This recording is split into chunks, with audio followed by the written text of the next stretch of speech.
नमस्ते विद्यार्थी मित्रांनो आणि सर्व पाहणाऱ्या माझ्या पालक वर्गांनो. आज आपण 26 ऑगस्ट रोजी आलेल्या नेपाळमधील भीषण पुराबद्दल अगदी थोडक्यामध्ये माहिती जाणून घेणार आहोत. पूर का आला, पुरामागची कारणे काय असतील, त्याचा परिणाम काय आहे, भारतावरती काय परिणाम होऊ शकतो, अशा सगळ्या गोष्टी आपण आजच्या या व्हिडिओमध्ये पाहणार आहोत. या व्हिडिओचा उपयोग आपल्या जनरल नॉलेजसाठी असणार आहे. तुम्हाला भूगोल असेल, तुमचं विज्ञान असेल, याच्यामध्ये पर्यावरणीय बदल काय आहेत, कशामुळे हे पूर सगळे येतात, असं सगळ्या प्रकारचं नॉलेज तुम्हाला या व्हिडिओमधून मिळणार आहे. नमस्कार, मी कळसाहेब sir, learn with DK sir या आपल्या युट्यूब चॅनलमध्ये मी आपल्या सर्वांचं स्वागत करतो. आज आपण हा जो विषय घेतलाय तो आहे 26 ऑगस्ट रोजी जी नेपाळमध्ये दुर्दैवी घटना घडली, त्या घटनेबद्दल मी अगदी थोडक्यामध्ये तुम्हाला समजेल अशा भाषेमध्ये तुम्हाला या पुराची कारणे समजून सांगणार आहे. तर तुम्हाला माहिती आहे की आपल्या शेजारील असणारं राष्ट्र ते म्हणजे नेपाळ.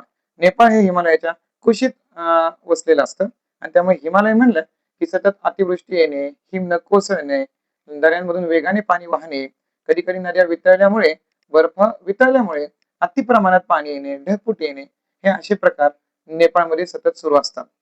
मान्सूनचा तीव्र प्रवाह सध्या सुरू आहे. तुम्हाला माहिती आहे जुलै, ऑगस्ट, सप्टेंबर या मान्सूनच्या काळामध्ये नेपाळमध्येही खूप मोठ्या प्रमाणावरती पाऊस हा येत असतो.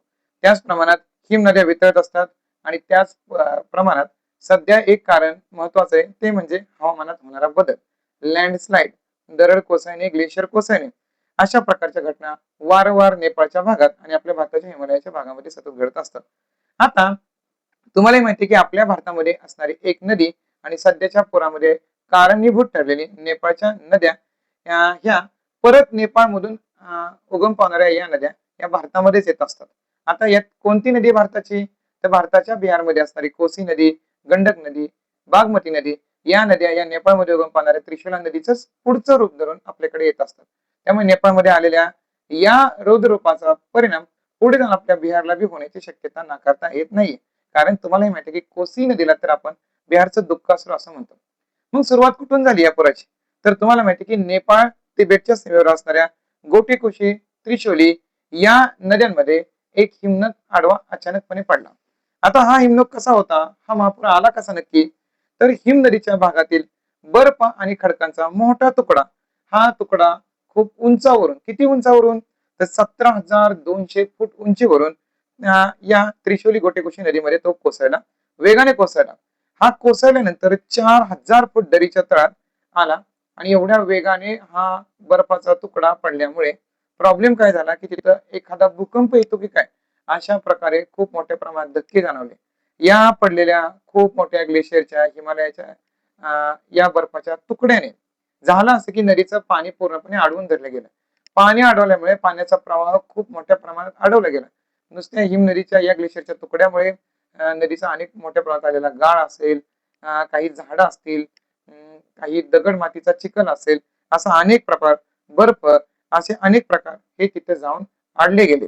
हे कुठं घडलं, तर तिबेट मधल्या भागात आणि नेपाळ तिबेटच्या सीमेलगत असणाऱ्या लेंडे नदीच्या भागात हा हिमनग जाऊन कोसळला आणि त्यांनी तिथलं पाणी अडवलं. आता अडवल्यामुळे काय झालं की काही तास हे पाणी अडल्यामुळे पाण्याचा प्रेशर प्रचंड प्रमाणात तयार झाला. कालांतराने हा जो हिमनगाचा जो तुकडा होता तो एका ठिकाणी फुटला आणि फुटल्यानंतर जशा सुनामी वाहतात तशा 33 फूट उंच लाटा अशा तयार होतील, अशा प्रकारचं रौद्ररूप त्या नदीने धारण केलं आणि खूप वेगाने ती नदी मात्र आपल्या या नेपाळकडे पूर्ण वेगाने प्रसरित होत गेली, वाहत गेली. नदीच्या पाण्याचा वेग इतका होता की लोकांना कळण्याच्या अगोदरच या पाण्याने भीषण प्रमाणात उद्ध्वस्तपणा करायला सुरुवात केली. नेपाळच्या या पुरामध्ये हजारो लोक आतापर्यंत मृत्युमुखी पडल्याच्या बातम्या आतापर्यंत येत आहेत. अगदी खरा आकडाही सरकारला कुणालाही सांगता येत नाहीये. हा जो बिल्डिंग एवढा उंच एवढा प्रवाह आला होता, या प्रवाहाने तिथले नेपाळमधले पुलं असतील, अगदी धरणांचे दरवाजे असतील, लोकांची घरं असतील, झाडं असतील, हे अगदी पत्त्याप्रमाणे वाहून गेले आणि मृत्युमुखी पडणाऱ्यांची संख्या, मनुष्य प्राण्यांची संख्या किती असेल याची कल्पनाही सध्या नाहीये, एक्झॅक्ट आकडाही नाहीये. आता पुराची पात्रता ज्या ज्या ठिकाणावर गेली तिथे 4-4, 5-5 फुटापर्यंत चिखलाचा थर तिथे तयार झालेला आहे आणि अमेरिकेने दिलेल्या एका अहवालानुसार, USGCच्या अहवालानुसार नेपाळमध्ये या पुरामागे कुठल्याही प्रकारचा भूकंप झाला नाहीये. तर त्या ठिकाणी असणाऱ्या या ग्लेशियरच्या तुटण्यामुळे आणि काही प्रमाणात चीनने नेपाळला जागरूक केलं नाहीये, अशा प्रकारे शंका उपस्थित करण्यात येते. कारण चीनचं त्या भागामध्ये खूप मोठ्या प्रमाणावरती कन्स्ट्रक्शन सुरू असतं. चीनच्या त्या भागामध्ये खूप मोठ्या प्रमाणात डॅमचं कन्स्ट्रक्शन आहे, धरणं बांधलेले आहेत, खूप मोठ्या प्रमाणात तलाव आहेत. मागच्या वर्षी असाच एका हिमालयातील एका तलावामध्ये मोठ्या प्रमाणात तलाव फुटल्यामुळे 9 ते 10 लोक मागच्या वर्षी याच परिसरामध्ये एक्सपायर झाल्याची घटनाही घडलेली होती. तर हे जे नेपाळ चीन सीमेवरील गोटीकुशी नदी आहे, या नदीमध्ये खूप मोठी होती. त्या नदीच्या पुराचं पात्राचं पाणी खूप मोठ्या प्रमाणात वाढलं आणि ही त्रिशूली नदी भारतामध्ये गंडक या नावाने ओळखली जाते, जी बिहारमध्ये उपस्थित आहे. आणि या गंडक नदीला पण खूप मोठ्या प्रमाणात पूर येण्याची शक्यता आहे. ऑलरेडी या गंडक नदीला बिहारचं दुःखासुर असं म्हणतात, कारण या नदीचं पाणी अनेक वेळा स्वतःचं पात्र बदलत असतं, मार्ग बदलत असतं.